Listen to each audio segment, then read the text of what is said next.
So here's a tour of the June 2016 Rabbitry that I have here at Heart's Quest.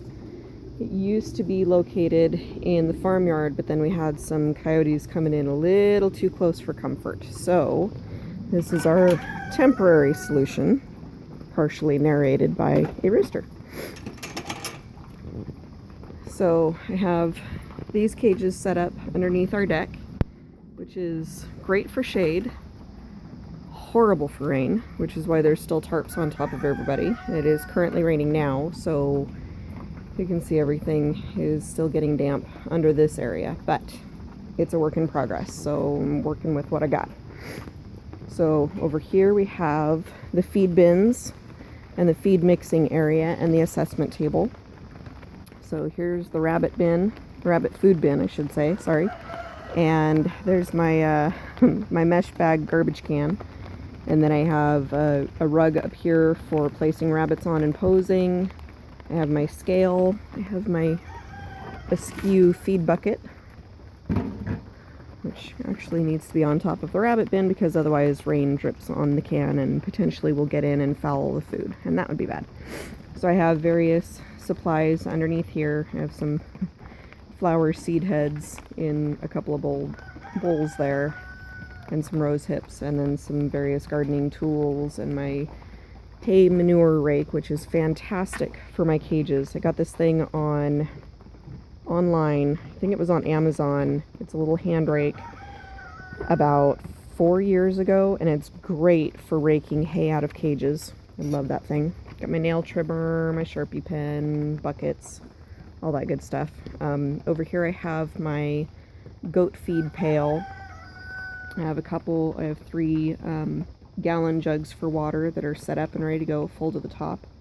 I just finished mixing feed today, so this is a combination of the leftover rolled oat and rolled barley that I feed to the goats, along with, right now they're getting a mix of oat barley and 18% rabbit pellets, which is probably not the absolute best they should be getting, but it's the best that I can do for just temporarily.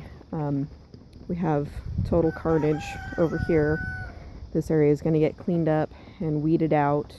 I've got a large planter that has a bunch of comfrey in it. I have dishes that are going to go in and get washed. And then I have a mix of grass and barley in this area, and this is our temporary container garden area. We had to put all the plants in here so that it was more in my face on a daily basis, so that I didn't kill plants off just from forgetting to water them, which is what I did last year. It was pretty lame. We have our goat pen set up over there, so I'll do a separate video on that.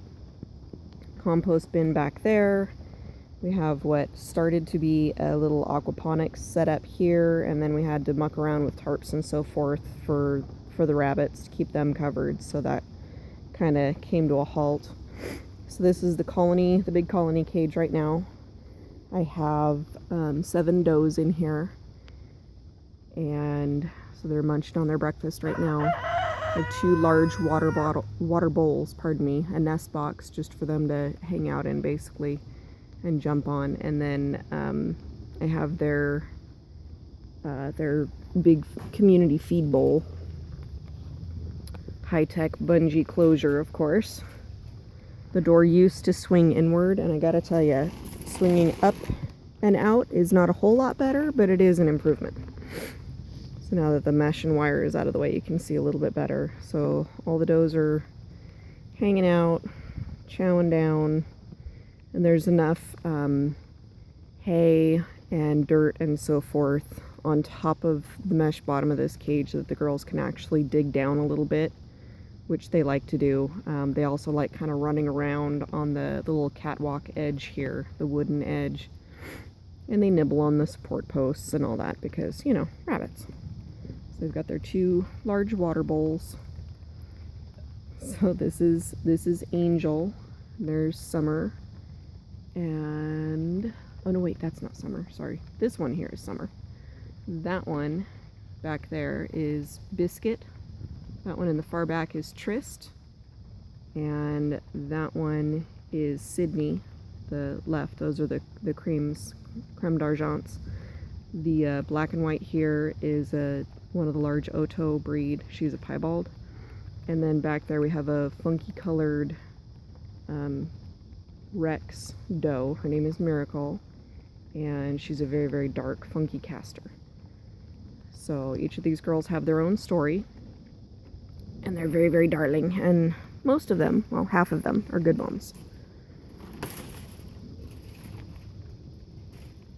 And then for the rabbits that are over here in the cage area, in the Rabbitry proper.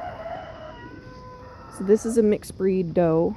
Her name is Cinnamon, and she's got 4 kits in there.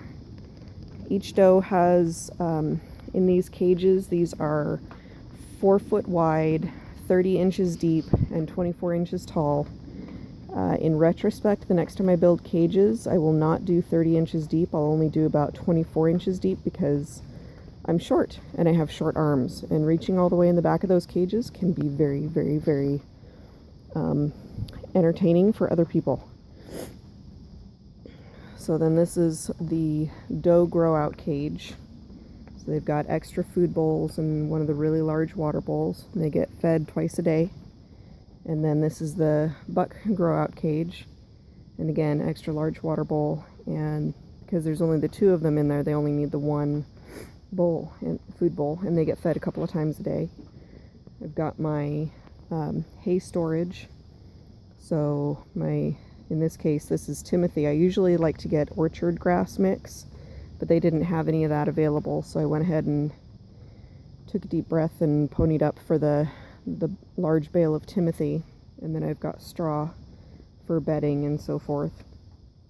I found that these little produce baskets, plastic produce baskets, work really well for keeping the stack from falling over, and also for minimizing waste as I'm going down the aisle and feeding the rabbits their ration of hay for the day. They also work really well underneath the cages for collecting manure and so forth.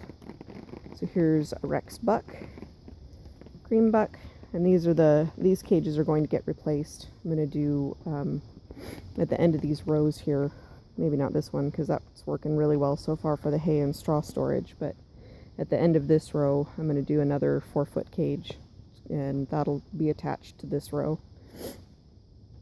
So this is Raspberry and her litter of Amchins, American chinchillas, and her full sister Peppermint and her babies. And then this is a mixed breed buck. I believe that they're part Flemish, and there's probably some lion head in there somewhere. They've got a little bit of mohawk going on. This guy came from the same place that this doe did. And I like playing around with the different breedings as far as coming up, having better, or not better, but different fur patterns and colors and so forth, because that's part of the reason that I'm raising rabbits, is for uniquely colored pelts. And then down over here we have a white Amchin and her litter. The little white one there is a frosted pearl coloration, and so it's basically white with gray tips, and that was a foster from one of the other mixed breed rabbits from that one location. And the really dark kit right there, it's actually it's looking like, so far, it's a gold tipped steel, which is interesting because it's a purebred Amchin. So it's some funky color throwback happening.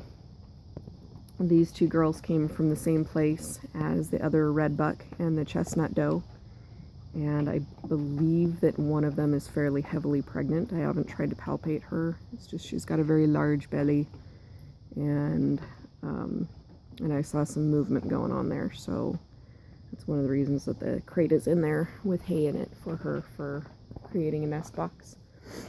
This is Adelia. She's an Amchin, and she's less than happy right now. She's sporting a Buddha belly and should be kindling around the 21st if all goes well. This is Jack. He's a sibling to the white Amchin doe that's in the colony cage, and also that has the litter with the frosted pearl foster and the gold tip steel kit. And then this is Hex. He's an Amchin out of my breeding, so I'm curious to see what else he's gonna throw. He's getting kind of chubby in there. I need to actually get him in a bigger cage, let him run around a bit. So this is the temporary setup for now, and it works well enough. The rabbits are doing well, and gets a little crowded from time to time, but we're kind of making do with it. They did remarkably well during our hot streak with the high 80 and 90 degree weather. So I'm pretty happy with their hardiness. This cage in the center aisle here, these carriers, these are my coal rabbits. So these I'll be processing in a little bit here today. They're not really big enough for fully processing out with skinning and gutting and so forth, so I'll be processing them and they'll go for raw feeding. But this is the setup so far. Pretty happy with it. Andy and I and some other folks have worked really hard on this, and it's making progress, so I'm very pleased with it.